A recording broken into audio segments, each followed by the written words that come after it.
Now we're going to shift gears a bit and look at the U.S. Products piece by piece, understanding what are some of the big demand drivers. What do we expect going into July 4th and then beyond? Just because, obviously we're seeing some steadiness to the to really go sideways at this point. And just as a reminder, please again like, share, subscribe. Your support is appreciated. So when we look at the aggregate of just those demand cycles, you can see that we had a little bit of a pullback. The current was 15.12 million versus last week's of 15.26. Bringing us to the average of about 14.735.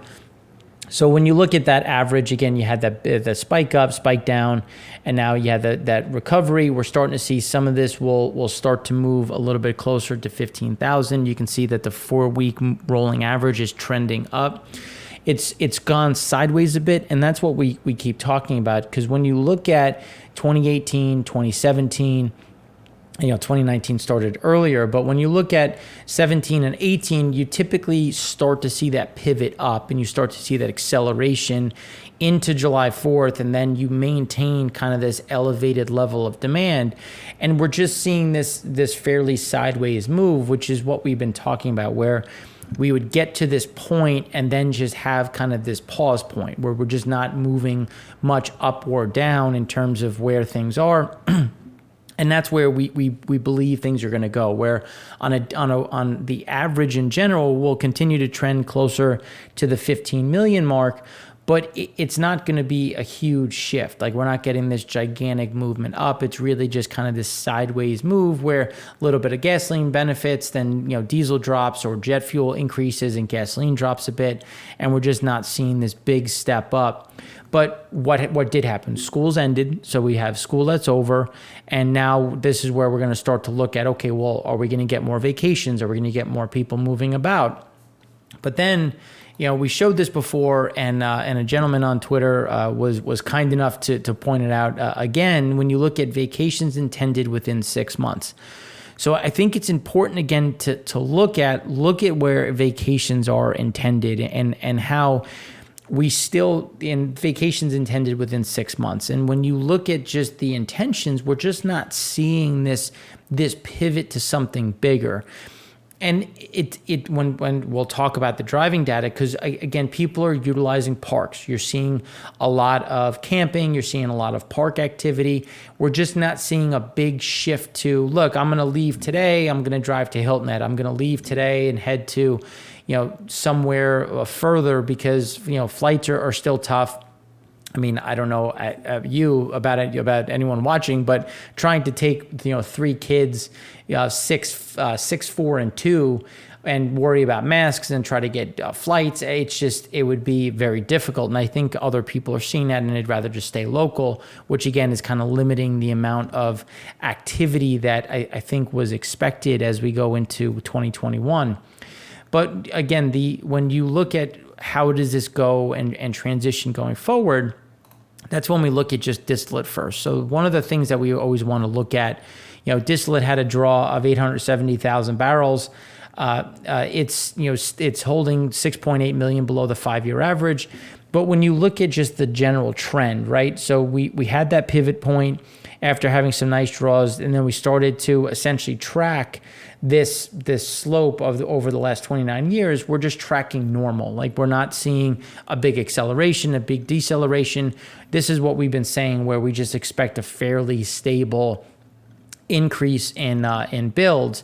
But again, nothing builds or is going to go up in a straight line. It's kind of this waffle back and forth, and it's just going to be as refiners can shift slates, depending on where the export-import market is. And then that leads us to the import market, where we actually had a fairly sizable increase in imports.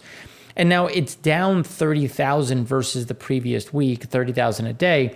But that's still very high for this time of year. And it's 153,000 a day above the 5-year average, 109,000 above the year over year. And it's really a lot of, when we look at just where some of that capacity is, pad 3 is still saturated with disti, or 3.2 million above the 5-year average, but pad 1 still has some spare room at minus 10.6 million. So again, that's where it's just, where's the best number, where are we going to get the best market? And that's where we started to see those shifts, even though they were aiming for Europe, got to the Atlantic Basin, immediately pivoted, and that's where we saw again. And then when we look at some of the additional shipments, so BP sold 2 cargoes of ultra low sulfur diesel into Amsterdam on Platts. So we're starting to see some of those movements. Both lots priced at ICE July gas oil plus $4.50 a ton. And then again, these are some of those movements. And then diesel barge traded. So we're starting to see some of these movements in diesel. Some of it is going into Europe. They're going to hit a low in terms of nothing was imported from East Asia in June. That will adjust because remember they had that huge surge in May. Then there was another big surge coming in June, but a lot of that didn't make it into Europe because there were better markets on their route here. And that's what we continue to see. Now we're also starting to see some of the export focused refiners in Asia cutting because they're like, look, it's crowded out there. There's a lot of product to take down, and we're starting to see some refinery, some run rates get cut. It's not cut huge. We're talking 3, 5, maybe 7%. But again, this is just some of those shifts that we're seeing in terms of where that oil demand is going to shake out as we go through, not just July, but also into August. Then when we look at total yields, I think it's important to always talk about, what are refiners trying to yield? And again, a lot of these are just estimates. Where production for gasoline was down slightly by 0.43%, it's still at, the general yield is still at 62.2%, very elevated in terms of where that is. It's typically between 62 and 64 right now.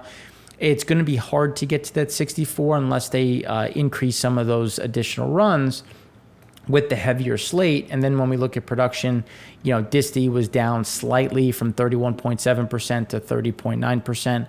That's where, even though you might say, well, but I thought runs were up, it all depends on what the end product is, because there's multiple ways to do things. Some things can go into the reformer, some things can go into the naphtha.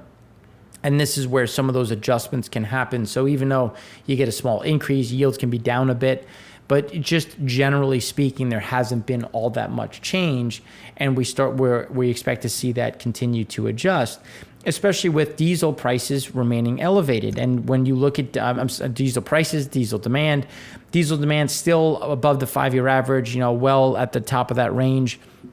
Craig from FreightWaves had a great tweet talking about how imports, when you look at the container demand, still at near record, we're seeing these record levels, and inventories remain inventory to sales ratios remain at record lows. We'll talk about that in the Econ show, but again, there's this huge demand. We're still price takers. Companies are still beholden, and trucking is going to continue to be a big demand driver, which is going to keep diesel demand elevated versus kind of that seasonal norm. And here's just another example of that market demand index.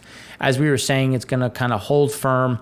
It will fall a little bit just for the holidays, but just given how short we are, we don't expect a huge drop just because you're going to get time and a half. And you're going to get compensated to essentially work through the holiday, and we don't see that adjusting. You can see rates continuing to trend up, again, just following where diesel prices are going, where those elevated moves are. Load availability still out there. Some of it, depending on what metric you're using, some of it's at a record, some of it is just holding near all-time highs. Again, we just don't see this adjusting, which is going to keep that diesel demand firm. Then when we look at U.S. rail traffic, again, remaining elevated. The USDA came out with their updates on crop acreage. Shockingly, it wasn't bullish yield, but it was bullish price. If you understand what I'm saying, where yield is coming down, price is exploding. And that is, again, that's just what we've been expecting. We continue to see these issues, and we'll talk about this in the Econ Show segment 1, but we're seeing droughts in some areas, we're seeing floods in others, and it's just, again, wreaking havoc with yield. But even with that, again, there's more demand for exports that's keeping grain elevated on rail. Forest products, again, they're essentially sold out for the next 12 to 18 months on lumber transports. That's going to continue. And then when you look at farm products, elevated again. Coal is one that is going to remain strong as well. And when you look at thermal prices, met prices, that's going to stay strong. And then when we look at petroleum and petroleum products, it's going to be fairly flattish. The one that we expect to again stay elevated, intermodal. Companies that are going to try to go more and more on rail, because when a rail shows up, you're going to have not just one trailer, but 15, 20, depending on how many slots you buy. So that's where we're going to continue to see intermodal remain strong through the remainder of really the year. Let's be fair. I mean, it will be through the year into next year, just because we're so short on the inventory side. Then we look at the port optimizer. When we just looking at Los Angeles alone, you can see that we're elevated across the board, and it's just not going to stop. We're continuing to see the product show up. The issue remains getting some of that backhaul. There's shortage of containers, which is sending container rates from 3,000 to 15,000, 20,000.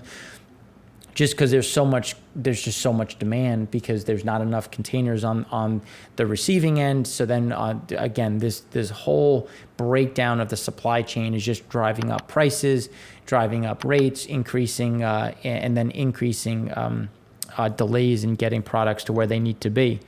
And then when we look at the heat and cool side of things, you can see that heat dome is just baking over the Pacific Northwest. It's moving a bit further into across the north. And again, this is where we continue to see these drought issues versus precipitation, because typically the precipitation will happen where the two meet. And that's where we continue to see some of this heavy rainfall coming across that Midwest. And Iowa, and we'll talk about this going forward, is really split. Some of it is getting too much rain, some of it not enough. And these are some of those impacts that we continue to see. But it'll drive AC. We're setting records in the Pacific Northwest. And that's really not going to change over the next couple days until we see some of that break. And then we'll get some of that rain into the second half of this week. But rain this week, what does that mean for driving? Are people going to go out if it's raining? Again, it's going to come down to some of the weather, because weather does impact the amount people drive. Not a huge amount. It's not like we're going to see 1 million barrels a day come out of demand, but it's enough to swing 50, 150,000 barrels a day, just based on what some of the adjustments will be, how severe is the rain, and just because some things might be canceled. So when we look at gasoline builds, we had a build of 1.52 million. We're now almost 1 million barrels over the 5-year average. The builds came pretty much across was really driven by pad 1 at 1.81 million. Everything else is fairly flattish, some small draws, some small builds. But then when we look at blending components, that was up 700,000 barrels a day. 700,000 barrels in storage. But against the 5-year average, it's up 2.7 million. So again, that's where we continue to see some of these problems. But when you look at this chart here and looking at that the 29-year average, this is what we were talking about, where it's going to get harder, because typically we get a little bit of a build and then we start to see some draws, and then those draws accelerate. And just based on what we're seeing, we're just not seeing a huge shift, where we actually had a counter-seasonal build. So typically things just kind of go flatline. We've actually had some pretty elevated builds driven by imports, driven by slowing demand, not kind of meeting where runs are. But we will start to see some of these draws. It's just now we're starting from a much higher plane. It's just, and we continue to say this, the draws just won't be that aggressive. We expect to see them it'll be at a much slower pace. The rate of change won't be as aggressive, which is going to leave more in storage, which is again going to force refiners' hands of how are they going to adjust runs if we're not seeing the pull down of gasoline storage. Then when you look at imports came down a bit by just 50,000 barrels. We were expecting this, as we were saying last week. It's still 22,000 over the 5-year average, but that's going to continue to whittle down. We're seeing some of this just it's always timing. So the question is, when does the last one come in? There's not much behind it. The arbs aren't open. And again, this is going to keep some of the imports slowing, which again is also going to help builds, because we were saying previously that you're going to get a big spike in imports as we were increasing runs. Now you're going to see imports abate a bit. You're going to start to see some of the runs normalize, and this will help pull down some of this from storage as we get into peak driving season, which kicks off. Typically July 4th is the peak, if you will, but we don't really go much further down. We just kind of go sideways from that point in time. Then when you look at gasoline demand, you can see gasoline demand was down a bit, but still well within the normal range. And as we were saying, it just kind of waffling back and forth off that peak, but it just kind of leveling off. Unfortunately, I don't have an updated chart, but just when you look against this high point, you can see that it's just essentially a little bit below. We've had some of that drawdown. Demand was down about 1.8% versus the previous week. We've started to see that adjust a bit higher. But again, it's still above last week, but last week was down. It's still up against the 4-week average. And that makes sense as we're going into July 4th. So July 4th, when we get, as we're in Wednesday, we should see an increase in Wednesday, a bigger increase in Thursday, and we should see a peak increase in demand for Friday as people drive for the extended weekend, because July 4th lands on a Sunday, which means it's a Monday holiday. So we should see that increase Friday, the peak in Friday, another elevated in Saturday, then a pretty steep drop off in Sunday. Monday start to pick back up, and then obviously Tuesday elevated, just as you think about normal travel time. So then when we look at pricing, this is a little bit of a lag. We're already at $3.11 for gasoline. This has us at $3.09. Continuing to drift higher. We'll probably crest at about $3.15 based on timing. And then on the other side, when you look at diesel's now at $3.30 even. Again, just pricing continues to go up. Inflationary pressure across the supply chain. And this is where we continue to see some of these impacts on gasoline prices going up, people pulling back a bit in terms of what they're willing to do, what they're willing to go with. So again, this is where we continue to see some of that why we say it's going to crest a bit at that $3.15, just because people are struggling. We saw it with lack of intention for vacations. I think you're starting to see that materialize even more aggressively, and it'll continue to as we push up and closer to that peak of $3.15. Looking at blending components, looking over the last 10 years or so, you can see that we're outside of 2020, obviously. We're at a all-time high, and we're typically seeing a pretty an extensive acceleration to the downside. If we look at 2017, if we look at 2018, if we look at where things are for 2016, and instead we're just going sideways, and that's where we continue to see some of these pressure points where we're just not seeing this gasoline movement. Because this is a good way to see, okay, where's demand, where's some of that flow, and we're just not seeing those drawdowns that we want to see from blending components. And then when you look at over the last 15 years, trying to incorporate the last recession in 2008, you can see that we're back down below that 15-year average. Again, we had that spike from Colonial, then the drop down after Colonial came back.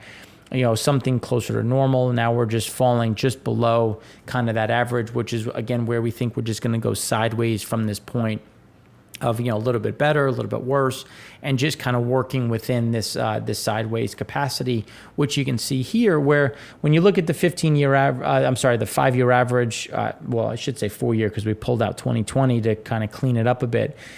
Typically at this point on the average side, we're at about 9.6 million barrels a day. Here we're sitting at about 9.17. So you can see that we're still about 500,000 off. And you can see that there's normally that spike. And that spike is obviously July 4th. So then once you come to the other side of July 4th, you have that drop down. It's all going to come down to when is it right? Like, when is that season? When is the holiday? So based on when that holiday is, we'll see a spike back up. It'll probably have a new higher. It'll set a new record for 2021, as it should. But then we'll see that drop back down and come back within that normal rate as we've been talking about.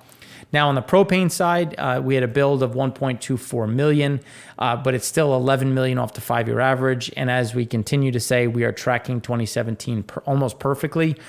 We're seeing exports remain elevated. That's not going to stop. Exports continue to remain strong. We're actually seeing a big increase in ethylene exports as well. That's going to remain strong as NGLs continue to get pulled off the coast. And we're just not seeing a huge response on the supply side. So again, this is something where we are going to continue to see some of this bullish setup. And then if we look at pricing, just to look at pricing at this point, we're still well over $1 at $1.04 on our way on $1 to $1.05, and we just don't see that stopping anytime soon. And now coming to kind of that wrap up as to the quick summary of where we sit, you can see the parks remain elevated. When we go back to where we were in the summer, we're right back to where we were for the summer for parks. We're seeing a bit more transit in terms of transit stations. People are doing a bit more for retail recreation. So you can see some of the differences between, July, which is where grocery and pharmacy was back to 0%. And you're seeing some of the benefits, but again, we're not seeing a huge step up. It's just still, a steady grind better. Some things getting a little bit worse, some things getting a little bit better, but transit stations are continuing to see some of that additional capacity as people go back to work. And as they sit in traffic, and they're like, yeah, I'm vaccinated. Most people are vaccinated at this point, especially in New York. I'm going to take the transit, though. There's no right answer because transit still sucks in general. So when we look at Apple Mobility, again, we're going to compare it to July. You can see that we're right back to where we were last summer. So not too much of a shift in general when we look at the U.S. The trend is, as we were saying, just kind of going sideways at this point. And we just don't see that changing. We believe it'll just stay pretty steady on a sideways momentum, which is still going to be up versus base. But base was the winter, and driving is very different in the summer versus the winter. So it's better to look at what was July, where was July trending.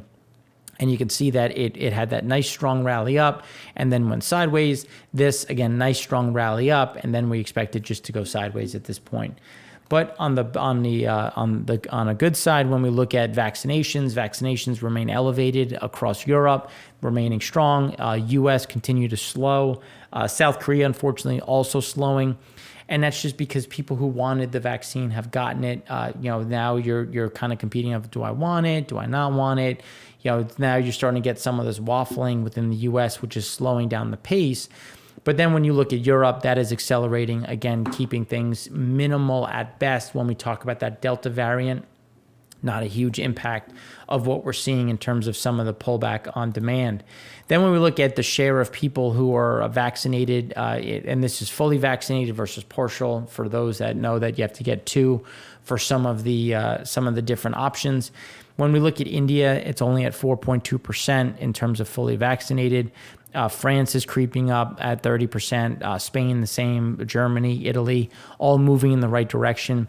Then when we look at the U.S., we're stuck at that 46%, and I shouldn't say stuck. We were at 42, but it's just, again, that pace, that rate of change has really started to curb. You're not seeing it in the news as much. People don't feel it as, it's the summer. I want to go out. I don't want to feel sick. So we expect to see this kind of drop off a bit and then maybe pick back up, especially as we get closer to people going back to work and going back to school. We should see that extra bump. I would say, end of August, beginning of September, we should see that next little move higher. Now, on the jet fuel side, there was a small draw of 160,000 barrels. It's still 3.9 million above the 5-year average. And if we take out 2020, it's at an all-time high. Obviously, 2020 was higher, but versus the other 28 years, it's at the highest ever. This is what we were expecting, kind of that pullback. We thought it was going to pull back a little bit more, but then you typically see that surge up for July 4th. We expect to see another increase higher, and then again normalize and just go to sideways. And we don't see too much change when we look at the underlying data points. which is when we start turning to the rest of the world. So when we look at departures, they've crest and they flatlined a bit. North America has essentially gotten back to normal when we look at some of those departures, and that's just looking across the whole region, and that's just again also going against March. Then you can see Asia Pacific continues to slow while Europe and the rest of the world starts to come back a bit. And when we look at Asia Pacific, coming back down, that was really driven by China, which saw some additional declines. Now, globally, the passenger flight schedule for the 11 weeks ahead declined by around 2.3% since last week. This is the largest decline in several weeks. APAC cut more than other regions, 5.5% lower than this time last week across the next 4 weeks as COVID-19 outbreaks impacted Indonesia and parts of Australia further. So again, those are where Asia is going to be kind of that slowdown in general.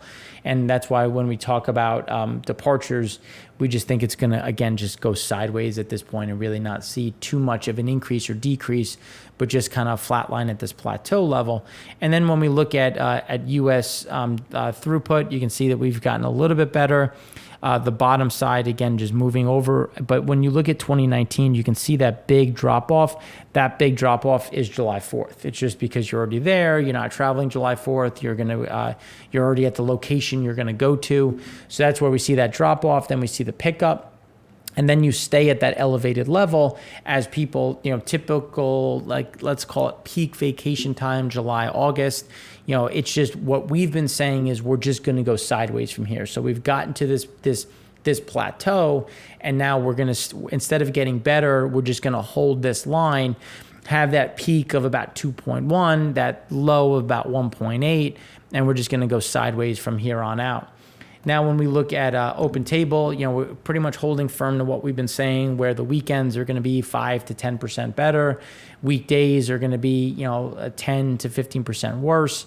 There's not too much change there, especially when you look at prices continuing to go up due to not only food inflation, but also, some of the labor inflation that we've seen on just, general getting people back to work as busboys, as support staff, as well as waiters and waitresses. So again, these are things that are going to be some of the pushback, which is still, still seeing some of this benefits as we go forward in general. But again, we'll keep looking at it. And now in the next segment, we're going to look at exports and go broader into the global market, looking at what's happening with OPEC, what's happening with U.S. exports, and where's the physical market sit at the moment.